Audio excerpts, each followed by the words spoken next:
Reference command आपको बता देता हूँ।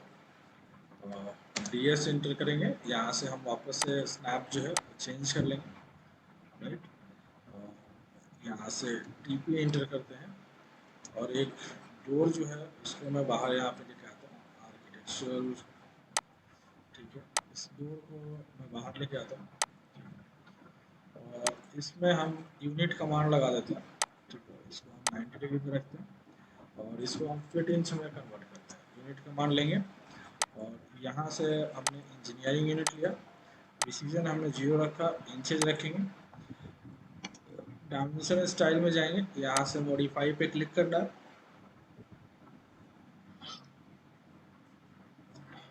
ठीक है।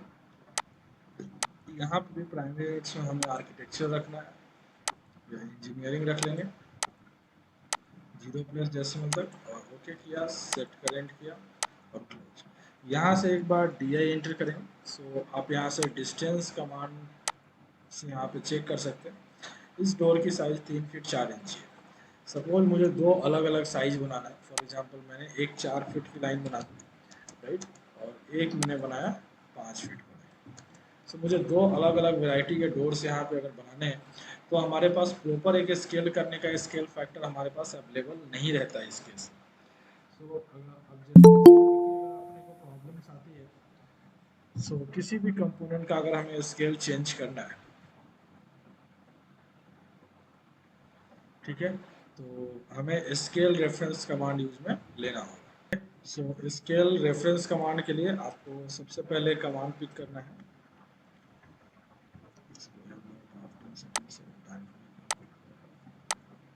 ठीक है। यहाँ से हमें SC इंटर करना है सबसे फर्स्ट और आपको सेलेक्ट करना है ऑब्जेक्ट जो जिसको आप स्केल करने जा रहे हो, आपको उस ऑब्जेक्ट को सेलेक्ट करना है। देन बेस पॉइंट दे देंगे, यानी कि इस ऑब्जेक्ट को कहाँ से पिक करना है। सो मैंने ये बेस पॉइंट दिया। रेफरेंस के लिए आपको यहाँ पे R इंटर करना है, ठीक है। देन आपको लेंथ कौन सा चेंज करना है, मुझे ये लेंथ चेंज करना है, तो इसका फर्स्ट पॉइंट और देन सेकेंड पॉइंट से यहाँ से इसका लेंथ हम जस्टिफाई कर लेंगे। देन आपको P इंटर करना है, किसके लिए, न्यू पॉइंट के लिए। सो हमें यहाँ पे जो है इस डोर के अकॉर्डिंग मुझे बनाना है। सो अब आप देखेंगे यहाँ से मैं कॉपी करके लेके आऊँगा तो इस वाले पे बिल्कुल आपका फिट हो रहा है। बट अगर यहाँ पे करते हैं तो आप देख सकते हो कि ये 5 फीट का डोर है, तो ये आपका फिट नहीं हो रहा। सो वापस से मैं आपको बता देता हूँ जिससे कि आपको रिपीट हो जाएगा। SC इंटर करेंगे, ऑब्जेक्ट को सेलेक्ट करेंगे, इंटर करेंगे, यहाँ से हम बेस पॉइंट दे देंगे और बेस पॉइंट देने के बाद आपको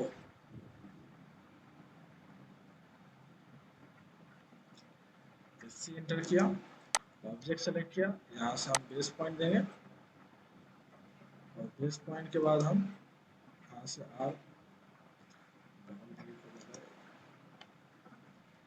SC इंटर, सेलेक्ट ऑब्जेक्ट और base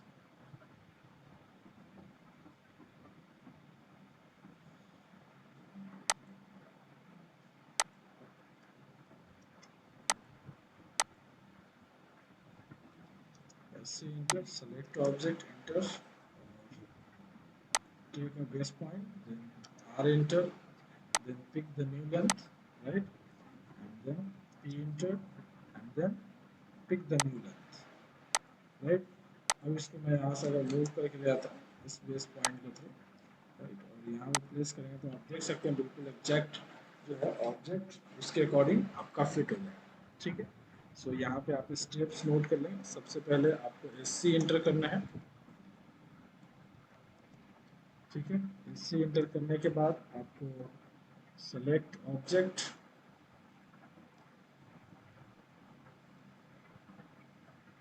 select object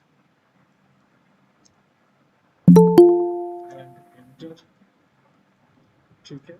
then specify base point, specify base point, then आपको R enter करना है, किसके लिए,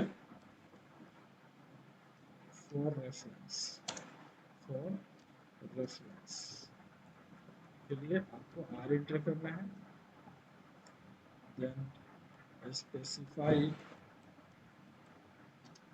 the length specify length of hold object, उसके बाद आपको पी इंटर करना है, इसके लिए न्यू पॉइंट्स के लिए न्यू पॉइंट्स। उसके बाद आपको स्पेसिफाई न्यू लेंथ। ठीक है, ये स्टेप्स हमें इसलिए इसके अकॉर्डिंग हमें स्केल रेफरेंस कमांड जो है वो आपको मिल जाएगा कि हमें किस तरीके से स्केल रेफरेंस कमांड को हम यूज में ले सकते हैं। ठीक है, राइट। नेक्स्ट हम चल रहा है आज जो है हम टोटल ए डायमेंशंस जो है उसको हम एक बार चेक करेंगे। कि डायमेंशंस से पहले आपका जो सेटिंग टूल था ड्राफ्टिंग सेटिंग टूल, राइट, आपका इसमें आपको देखने को मिल जाएगा ड्राफ्टिंग सेटिंग टूल जो है, तो आपको ऊपर ही ऊपर होगा। ठीक है, आज हम इसको कवर करेंगे। सबसे पहले ड्राफ्टिंग सेटिंग टूल, यानी कि इसकी शॉर्ट की है डीएस इंटर, जिसमें हम object snap tracking, dynamic input और ये सारी चीज़ें हम देखेंगे one by one. So drafting setting tool पर जब जाते हैं डीएस इंटर करेंगे, राइट। डीएस इंटर करने के बाद आपको सबसे फर्स्ट ऑप्शन आता है आपका स्नैप एंड ग्रिड। ठीक है, कि आपको स्नैप क्या होता है और ग्रिड क्या होता है। सो स्नैप और ग्रिड, आप जो लाइनिंग आपको जो दिख रही है ये आपका ग्रिड है। अगर आपको नहीं आपको ग्रिड शो करना है तो आप यहाँ से ग्रिड को आप ऑफ कर देंगे, या फिर F7 बटन जो है वो भी अगर आप प्रेस करते हैं तो आप देख सकते हैं यहाँ से ग्रिड जो है वो आपका हाइड हो जाएगा। ठीक है, वापस से हम करते हैं, यहाँ से ग्रिड को ऑन कर लेते हैं।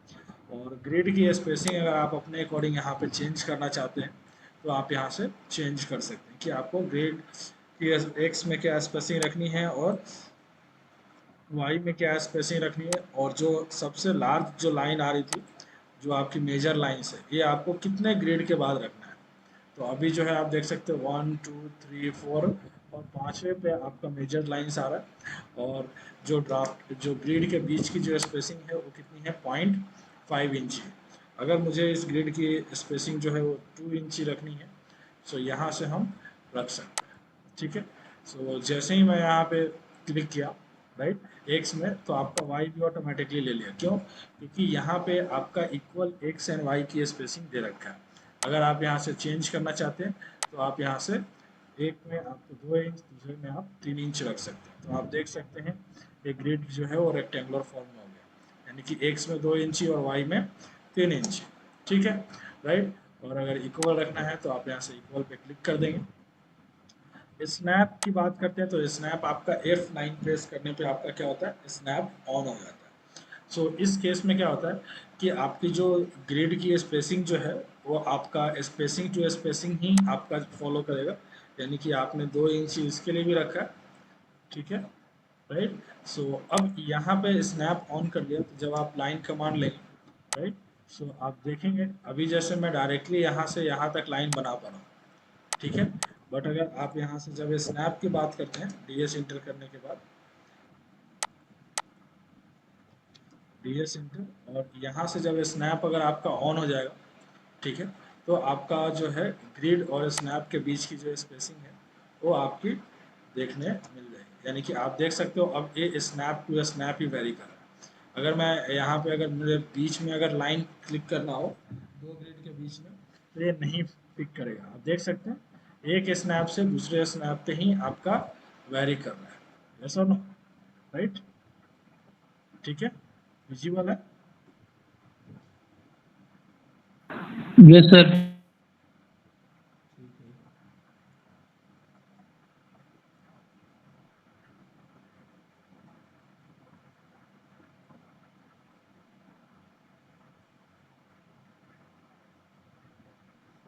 ठीक है, तो ये स्नैप ऑन होने का मतलब यही होता है। नाउ अगर वापस से ऑफ कर देंगे तो आप कहीं से भी आप इसको फिर आप लाइन जो है वो ड्रॉ कर सकते हैं।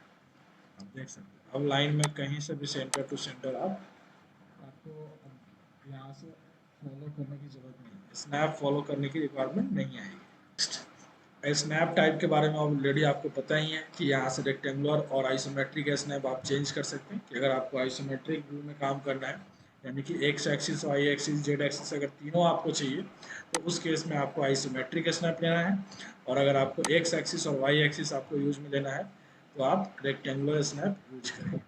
नेक्स्ट है आपका पोलर ट्रैकिंग। पोलर ट्रैकिंग जो होता है यानी कि आपको यहाँ से F10 बटन आपका इसमें यूज में लेना होता है, और इंक्रीमेंट एंगल जो है वो आप यहाँ से दे सकते हैं कि आपको जो एंगल है वो कितने पे आपको ट्रैक करना है। सपोज मैंने यहाँ पे एंगल जो दिया है वो 45 पे दिया। 45 में भी आपके यहाँ पे दो ऑप्शंस आते हैं, वो एब्सोल्यूट यानी कि जो कोऑर्डिनेट सिस्टम है वो आप एब्सोल्यूट के अकॉर्डिंग काम करना चाहते हैं या फिर रिलेटिव के अकॉर्डिंग काम करना चाहते हैं। अगर एब्सोल्यूट पे काम करेंगे तो यहाँ से जो है आपका 45 डिग्री जो एंगल है वो आपका क्या होगा, पहले 45 देन 90 देन अगेन 45 ट्रैक करेगा, इस तरीके से 45 ऐड होता जाएगा। बट जैसे ही रिलेटिव टू लास्ट सेगमेंट पे क्लिक करेंगे तो ये आपका क्या होगा, सारे एंगल आपको चेंज कर दिया जाएगा। जैसे मैंने पोलर ट्रैकिंग ऑन कर दिया और मैं यहाँ से लाइन क्रिएट कर रहा हूँ, तो आप देख सकते हैं यहाँ से आपका ये एंगल जो है वो आपका 45 डिग्री ट्रैक कर रहा है, राइट। नेक्स्ट आपका 90 डिग्री, देन अगेन आपका ये 135 डिग्री। ये सब दिख रहा है पोलर ट्रैकिंग में एंगल स्क्रीन पे डिस्प्ले हो रहा होगा। Yes sir. इसमें जो यस है सर। एंगल आप चेंज करते हैं, ये आप ऑटोमेटिकली देखो ये आपका जीरो, फिर आप जैसे ही कर्सर घुमाओगे आपने 45 दिया है तो ये आपका देखो 45 पे आपको शो कर रहा है, ठीक है। देन आप वापस 90 पे जाओगे तो 90 पे शो करेगा। वापस अगर मैं इसको चेंज करना चाहता हूँ कि 45 की जगह मैं यहाँ पे कोई दूसरा एंगल ले लेता हूँ, जैसे 30 डिग्री का एंगल मैंने ले लिया, राइट। एडिशनल में भी और एंगल आप यहाँ से दे सकते हैं। देन इसको मैंने ओके किया, देन अगेन मैंने लाइन कमांड लिया, ये आपका जीरो, देन आपका ये देखो 30 डिग्री आपका आ रहा है, पहले 45 आ रहा था ट्रैकिंग में, अब आपके स्क्रीन पे हमने 30 डिग्री लिया तो 30 डिग्री शो कर रहा है। नेक्स्ट अगेन जाएंगे तो आपका 60 शो करेगा, ये आप देख सकते हैं 60 है। देन अगेन आपका 90, देन आपका 120, आपका दिख रहा है एंगल ट्रैकिंग, राइट। 150 किस तरीके से एंगल को ट्रैक कर सकते हैं, अंडरस्टूड। जो आप पोलर ट्रैकिंग वाली ड्राइंग बना यस रहे सर। थे जिसमें 60 डिग्री आपको ट्रैक करने हो रहे थे या 45 डिग्री, तो आप इस तरीके से डायरेक्टली एंगल को ट्रैक करके आप इजीली बना सकते हैं, ओके। नाउ नेक्स्ट है अगेन, इसको मैं ऑफ कर देता हूँ। नेक्स्ट आपका है ऑब्जेक्ट स्नैप। ऑब्जेक्ट स्नैप में दो चीज़ें हैं कि अगर आपको कोई भी लाइन का centre point, and point, mid point देखना हो तो उस केस में आपके बॉक्सेस सारे ऑन होने चाहिए, राइट। और ऑब्जेक्ट स्नैप आपका ऑन होना चाहिए, उसके लिए शॉर्ट की है F3, ठीक है। अगर नहीं ऑन है तो आप लाइन का, अगर इन केस मैं लाइन का अगर एंड पॉइंट में यहाँ से रिमूव कर देता, ओके कर दिया और यहाँ पे लाइन पे गया तो आप देख सकते हो कि इसके एंड पे एंड पॉइंट आपको नहीं दे रहा है, लेकिन अगर मिड पॉइंट आपको देखेंगे तो आपको मिड पॉइंट शो कर देगा, दिख रहा है, ये मिड पॉइंट दिख रहा है। सो ये इसकी वजह से ही होती है, ड्राफ्टिंग सेटिंग की वजह से ही आपका ये टूल्स जो है वर्क करता है। तो और सर्कल में की बात करते हैं तो सर्कल का आपको सेंटर पॉइंट देखना हो उसके क्वाड्रेंट देखने हैं, टेंजेंट देखना है, परपेंडिकुलर देखना है, सो इन दैट केस आपको क्या करना है, ऑब्जेक्ट स्नैप ट्रैकिंग ही हम यूज में, सॉरी ऑब्जेक्ट स्नैप लेते हैं। और ऑब्जेक्ट स्नैप ट्रैकिंग जो होता है, जैसे पोलर ट्रैकिंग में ग्रीन कलर की एक लाइन आ रही थी, सेम आपका ऑब्जेक्ट स्नैप ट्रैकिंग में भी आपका ये चीज़ें शो करता है। यानी कि जैसे आपको किसी ऑब्जेक्ट का क्लोज पॉलीगन का अगर आपको सेंटर पॉइंट निकालना हो या किसी लाइन को ट्रैक करना है हमें, राइट। सो उस केस में हम क्या करते हैं, ऑब्जेक्ट स्नैप ट्रैकिंग यूज करते हैं और उसके लिए शॉर्ट की है F11। कैसे करेंगे, जैसे फॉर एग्जांपल मान लो कि मैंने एक रेक्टेंगल बनाया, अब इस रेक्टेंगल के जो मिड पॉइंट है, राइट, इस लाइन का मिड पॉइंट और इस लाइन के मिड पॉइंट पे जहाँ पे दोनों इंटरसेक्ट करे वहाँ पे एक सर्कल बनाना है। तो आप क्या करेंगे, उस केस में आप अगर ऐसा करना होगा तो हम क्या करते हैं, यहाँ से लाइन कमांड लेते हैं, फिर इसके मिड पॉइंट से हम लाइन लेंगे, राइट। इधर जाएंगे तो फिर इधर से लाइन हम लेंगे और देन हम उस वहाँ पे सर्कल बनाएंगे। आप इस केस में क्या कर सकते हैं, सर्कल डायरेक्टली पिक करेंगे, यहाँ पे आप जाएंगे तो ये मिड पॉइंट तो आप देख सकते हैं ग्रीन कलर की लाइन है चल रही है, मूव कर रही है, राइट। आपको क्लिक नहीं करना है, सेम इधर साइड की लाइन पे मिड पॉइंट पे जाना है और दोनों लाइन को ट्रैक करेंगे, ऑटोमेटिकली आप देखेंगे दोनों एक जगह पे मीट करेगा, राइट। दोनों एक जगह पे आपको मीट कर रहे हैं, ठीक है। तो इस तरीके से आप यहाँ पे यूज में ले सकते हैं कि हमें किस तरीके से ऑब्जेक्ट का इंटरसेक्शंस पॉइंट हमें देखना है। या फॉर एग्जांपल मान लो दूसरा कंडीशन ये है कि इस पॉइंट के कॉर्नर से राइट और इस पॉइंट के कॉर्नर दोनों जहाँ पे मीट कर रहे हैं वहाँ पे मुझे एक सर्कल बनाना है। सो इन दैट केस क्या करेंगे, सेम इसके एंड को पिक करेंगे और देन इस तरीके से हम एक लाइन को ट्रैक करेंगे। देन से इस एंड को पिक करेंगे और इस तरीके से हम क्या करेंगे, एक लाइन को ट्रैकिंग करेंगे। अलग तरीके का लाइन थोड़ा सा बनाते हैं, इसका लेंथ जो है बहुत दूर तक जा रहा है। जस्ट फॉर एग्जांपल एक मैंने ये लिया,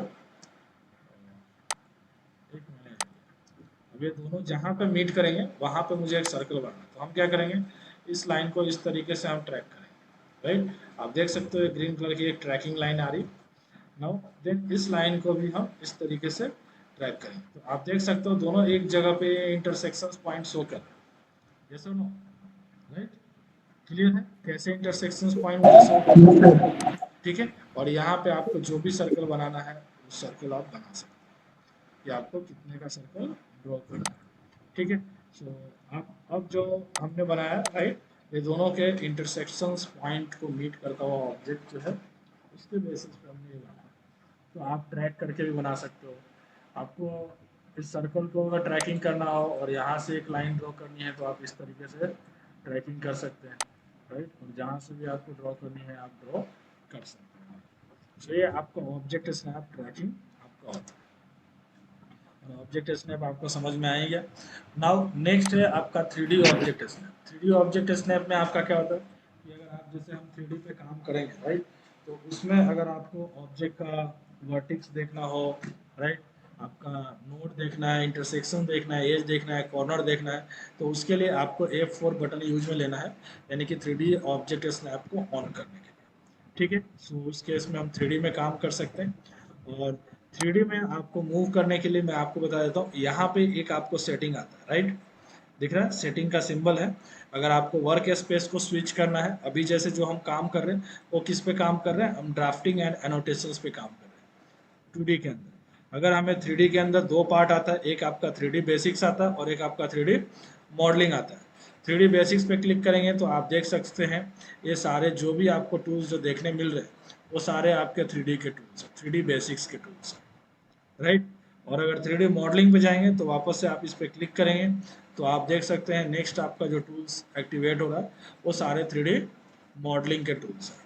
ओके, और यहाँ से फिर आपको ऑब्जेक्ट का जो है आपको conceptual view, hidden view, realistics view, आपको ये सारी चीज़ें देखनी है 3D से रिलेटेड, तो आपको यहाँ से उसका विजुअल स्टाइल चेंज करके आप देख सकते हैं। ठीक है, राइट।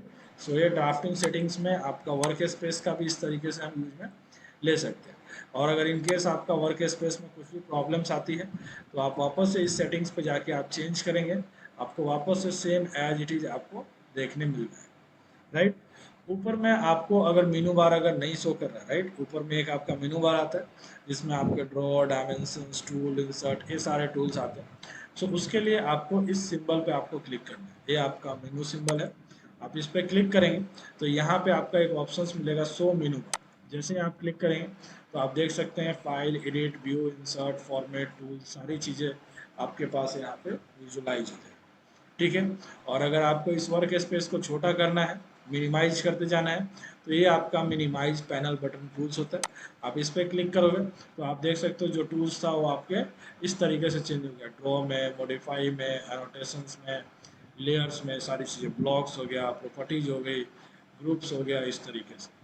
वापस क्लिक करेंगे तो वापस से स्क्रीन जो है वो मिनिमाइज होगा, वापस क्लिक करेंगे वापस से स्क्रीन मिनिमाइज हो जाएगी, वापस क्लिक करेंगे वापस से चेंज हो जाएगा। सो इस बटन से, इस जो बटन सिंबल है उससे हम इसको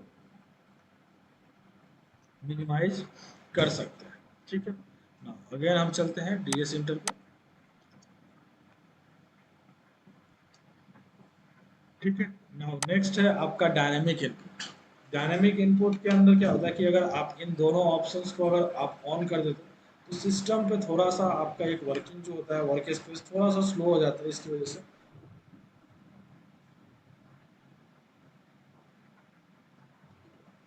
और सेकेंड, जब आप कोऑर्डिनेट सिस्टम पे काम करते हैं तो आप इसमें एब्सोल्यूट कोऑर्डिनेट सिस्टम, अगर ये दोनों ऑप्शंस ऑन रहेंगे तो आप रिलेटिव कोऑर्डिनेट सिस्टम पे काम नहीं कर पाएंगे। ठीक है, रिलेटिव कोऑर्डिनेट सिस्टम पे काम वर्क करने में आपको प्रॉब्लम्स आएगी। ठीक है, और अगर ये दोनों आपका ऑप्शंस ऑन होगा तो जो भी आप कमांड पिक करते हैं वो सारे आपके ऑन स्क्रीन डिस्प्ले होगा। आपको कमांड लाइन में जाने की जरूरत नहीं है, आपको कहाँ पे दिखेगा, आपको ऑन स्क्रीन आपको डिस्प्ले होगा।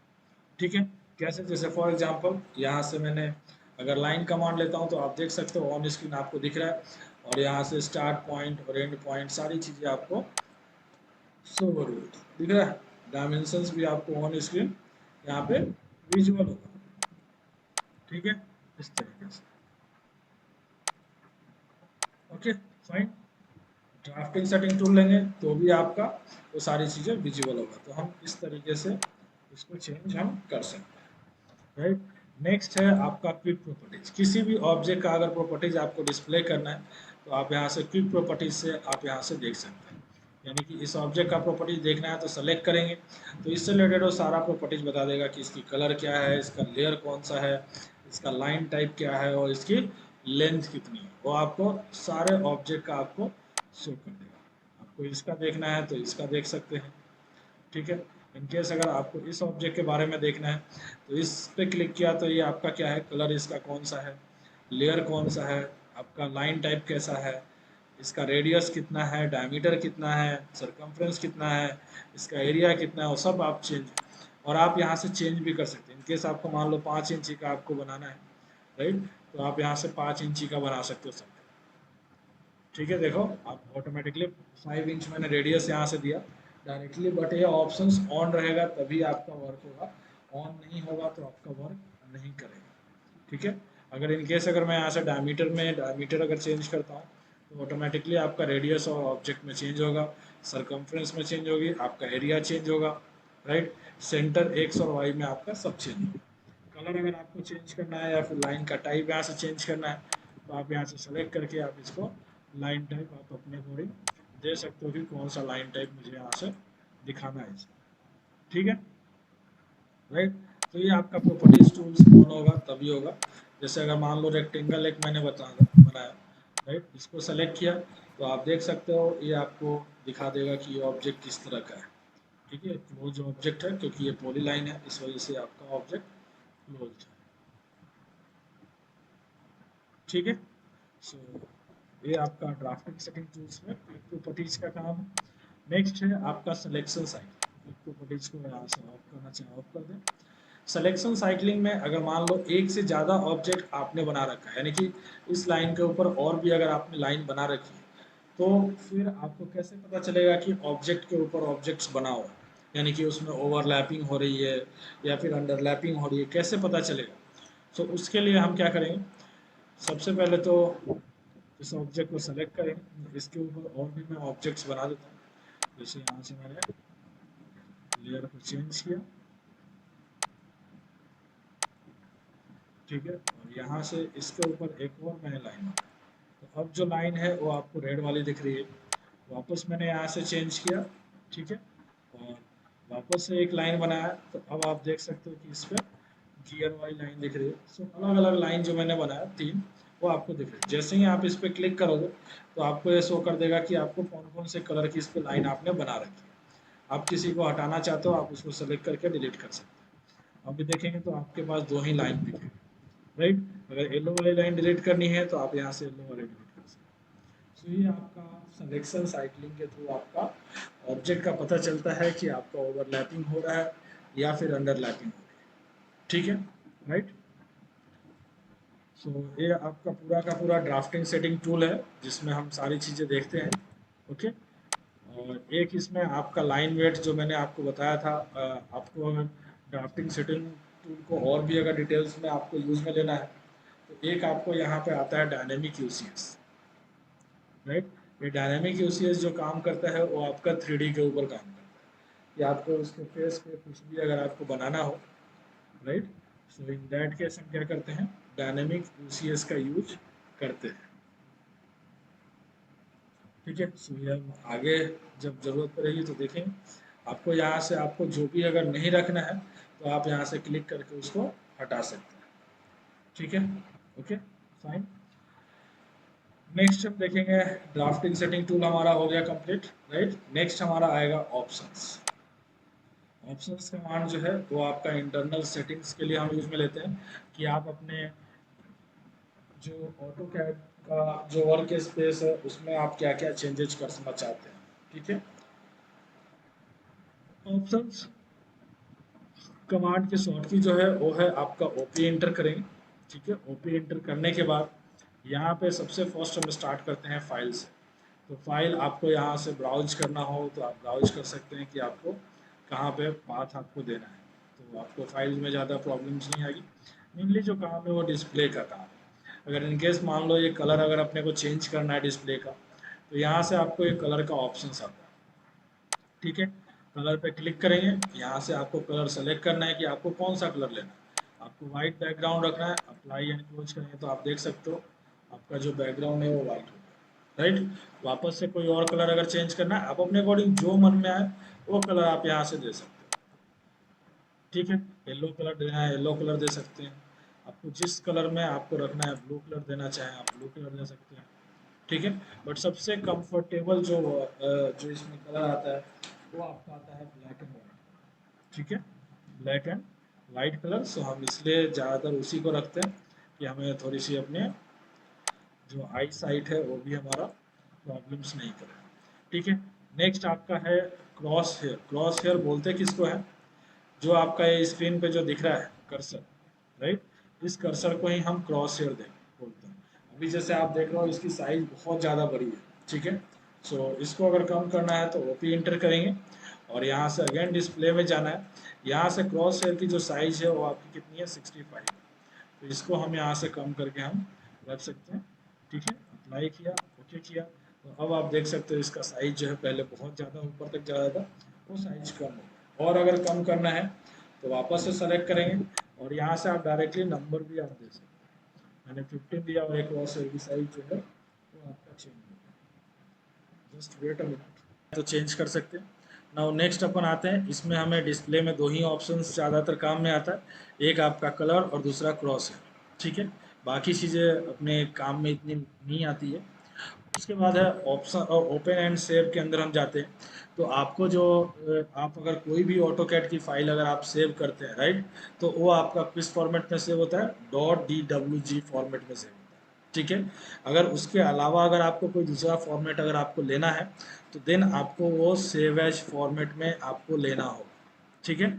सो यहाँ पे और अभी जो फाइल जो है हम 2021 पे काम कर रहे हैं, बट ये सेव एज किस में हो रहा है 2018 के अंदर। अगर आपको उससे भी लोअर वर्जन अगर आपको सेलेक्ट करना है तो आप यहाँ से कर सकते हैं, या फिर अगर आपको DXF फॉर्मेट में अगर आपको फाइल को सेव करना है, राइट, तो आप यहाँ से वो भी सेलेक्ट कर सकते हैं कि आपको किस फॉर्मेट में फाइल को सेव करना है, ठीक है।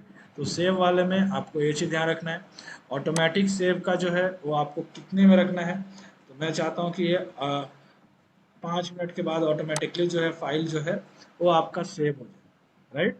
5 मिनट से ज़्यादा टाइम नहीं ले सेव होने में, 5 मिनट के अंदर ऑटोमेटिकली आपका फाइल जो है जो हमने नाम दे रखा है उसमें ऑटोमेटिकली सेव हो जाए। सो हमने यहाँ से दे दिया, राइट।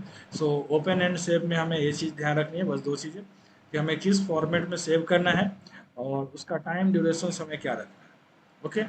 नाउ नेक्स्ट है plot and publish. Plot and publish में आपको यानी कि आप अगर कोई प्रिंट लेना चाहते हैं तो आप डायरेक्टली पीडीएफ में सेव करना चाहते हैं, या फिर ऑटो कैड का कोई पीडीएफ वर्जन है, या फिर आपको DWG टू पीडीएफ लेना है, कौन सा ऑप्शन आप इसमें रखना चाहते हैं वो आप यहाँ पे सेलेक्ट करके इनपुट कर सकते हैं प्लॉट एंड सेव के अंदर, that's it, okay. Now next है आपका सिस्टम। सो सिस्टम के अंदर आपको ग्राफिक्स का परफॉर्मेंस कैसा रखना है, वो सारी चीज़ें आप अपने अकॉर्डिंग जो भी है सिस्टम की रिक्वायरमेंट है वो उसके अकॉर्डिंग हम काम में लेंगे।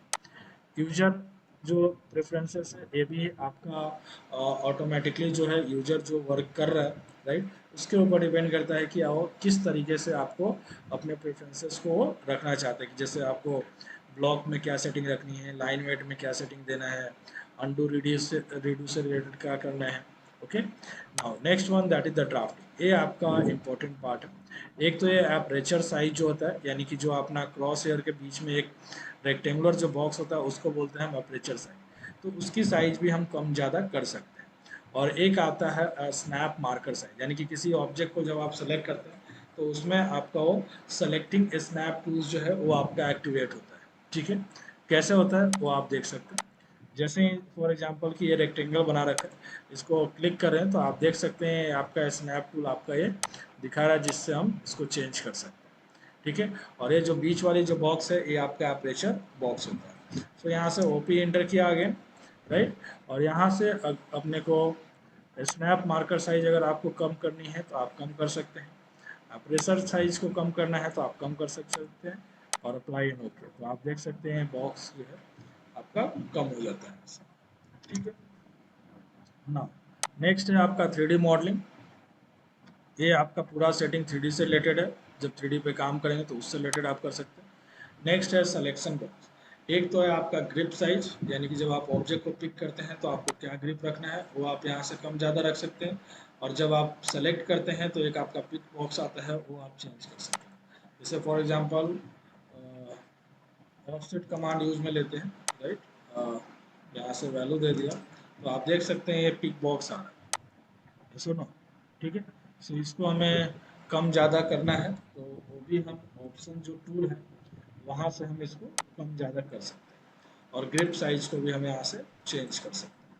ठीक है, राइट, और ये प्रोफाइल जो है मोस्ट इम्पॉर्टेंट टूल्स है। अगर ऑटो कैड में कभी भी प्रॉब्लम्स आती है, कोई भी अगर आपको एरर्स मिलता है, राइट, तो आप इस ऑटो कैड को रीसेट कर सकते हैं। तो जैसे ही आप रीसेट करेंगे वापस से पहले जैसा जो है ऑटो कैड आपका हो जाएगा। ठीक है, right. So options and drafting से जो टूल है वो है आपका कौन सा, लिमिट कमांड। ठीक है, लिमिट में मतलब ये है कि अगर आपको किसी भी वर्क स्पेस पे जो आप काम कर रहे हैं, आपका वर्क स्पेस इनफाइनाइट है, राइट, सो अभी कहीं पे भी कुछ भी आप अगर ड्रॉ करते हैं तो आपका हो जाएगा। बट जैसे ही अगर आपने यहाँ पे लिमिट अगर आपने दे दिया तो उस ऑब्जेक्ट से बाहर आप ऑब्जेक्ट को ड्रॉ नहीं कर सकते, यानी कि आप क्लिक करेंगे तो वो आपका ऑब्जेक्ट क्रिएट नहीं होगा अगर आपने लिमिट सेट कर दिया तो। और लिमिट जो जब भी आपका सेट होगा वो हमेशा क्या होगा, लोअर लेफ्ट कॉर्नर से लेके आपका राइट अपर कॉर्नर तक आपको लिमिट सेट करना है, यानी कि लोअर लेफ्ट कॉर्नर की क्या वैल्यू आपको देनी है और राइट अपर कॉर्नर की क्या वैल्यू आप देना चाहते हैं, वो आपका लिमिट के थ्रू आपका होता है।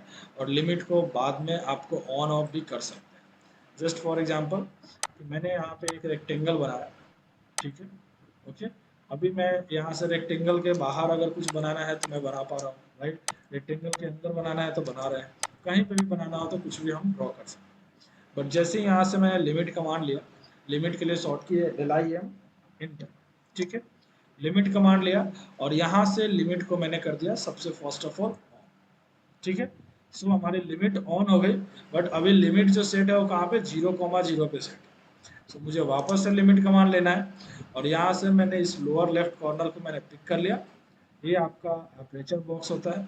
ठीक है, लोअर लेफ्ट कॉर्नर को पिक किया, राइट, और देन मैंने यहाँ से राइट अपर कॉर्नर को पिक कर लिया और ये आपका लिमिट जो है ऑन हो गया। अब मैं बाहर पे क्लिक कर रहा हूँ तो आप देख सकते हैं कि आपका बाहर में कुछ भी क्लिक नहीं हो रहा है, लेकिन अंदर में क्लिक करूँगा तो ये ड्रॉ होगा। सेम लाइन अंदर में क्लिक करूँगा, बाहर क्लिक करने जाएंगे तो नहीं होगा, तो आपको दोनों पॉइंट अंदर ही लेने होंगे। ठीक है, बट सर्कल में एक कंडीशन नहीं है, सर्कल का सेंटर पॉइंट अंदर होना चाहिए, बाहर वो ऑटोमेटिकली ड्रॉ कर सकते हैं, क्योंकि लिमिट जो है यानी कि इस सर्कल का सेंटर जो है इस लिमिट के अंदर ही फॉर्म हो रहा है, इस वजह से सर्कल इस तरीके से ड्रॉ हो पा रहा है। अगर इसका लिमिट अगर आप सेंटर पॉइंट बाहर क्लिक करेंगे इस लिमिट से तो उस केस में सर्कल ड्रॉ करने का नहीं देगा ये, राइट। सो इस चीज का हमें ध्यान रखना है। क्लियर है लिमिट कमांड। और वापस से आपको लिमिट जब आप यूज कर ले तो वापस लिमिट कमांड में जाना है और लिमिट को आपको वापस से ऑफ करना होगा, तब जाके आपका एलिमेंट फॉर्म करना है। ठीक है, तो PDF बनाने के लिए आपको क्या करना है, या तो आप फाइल के अंदर जाके यहाँ से डायरेक्टली प्लॉट या पब्लिश का प्लॉट का ऑप्शंस ले सकते हैं, ओके, ठीक है, जिससे आप यहाँ पे PDF क्रिएट कर सकते हैं, या फिर आप Ctrl P प्रेस करेंगे, राइट। कंट्रोल पी आता है आपका किसके लिए, प्रिंट के लिए। यहाँ पे नेम के अंदर आप यहाँ से माइक्रोसॉफ्ट प्रिंट टू पीडीएफ ले लेंगे या फिर DWG टू पीडीएफ हम यहाँ से ऑप्शंस पिक कर लेंगे। देन उसके बाद है आपका पेपर साइज, कि आपको पेपर साइज कौन सा रखना है। तो यहाँ से आपके पास सारे तरह के पेपर हैं, A1 A2 A3 A4, जो भी आपको पेपर साइज लेना है वो आप ले सकते हैं। सो मैंने यहाँ पे पेपर साइज लिया 297x210 वाला पेपर, ठीक है। और इसको सेंटर में बिल्कुल प्लॉट करना है, यानी कि मेरा जो बिल्कुल ड्राइंग होगा वो बिल्कुल सेंटर में आएगा। और हम फिट टू पेपर रखेंगे, ओके। और यहाँ से डिस्प्ले की जगह हमें पिक करना है विंडो, राइट। और इसको हम क्या करेंगे, एक अपने रेक्टेंगुलर बॉक्स में इस तरीके से इसको हम कवर करेंगे, राइट। करने के बाद यहाँ से प्रीव्यू देखना चाहें तो आप क्लिक करके आप देख सकते हैं कि आपका प्रीव्यू में किस तरीके से दिखेगा, राइट। सो इसका कलर थोड़ा सा डल दिख रहा है। सो एक बार हम इसको क्या करते हैं, इसका कलर जो है इसको पूरे को सेलेक्ट करके और इसको हम दूसरे कलर में डाल देते हैं, जस्ट लाइक इस वाले कलर, ठीक है। सो आपका जो है अच्छे से, ठीक है। यहाँ से अगेन कंट्रोल पी करेंगे, ठीक है। यहाँ से हम सेलेक्ट कर लेंगे DWG to PDF. Paper size हमारा जो है वो A4 हमारा रहेगा, ठीक है। 297x210 फिट टू पेपर रखेंगे, सेंटर टू प्लॉट रखेंगे, राइट। और यहाँ से विंडो पे क्लिक करेंगे और देन इसको हम सेलेक्ट करके अपने इस विंडो कैटेगरी में रख लेंगे, जिससे कि आपको स्क्रीन का, और इस पर प्रीव्यू पे क्लिक करेंगे तो यहाँ पे आप देख सकते हैं आपको ड्राइंग बिल्कुल सही दिख रहा है, ठीक है। नाउ इसको सेव करना है जब PDF, तो वापस यहाँ पे प्लॉट का ऑप्शन आ रहा है प्रिंट का, आप इस पर क्लिक करेंगे, ठीक है। और यहाँ से आप डेस्कटॉप पे आप यहाँ पे नाम दे देंगे कि आपको किस नाम से सेव करना है, ठीक है।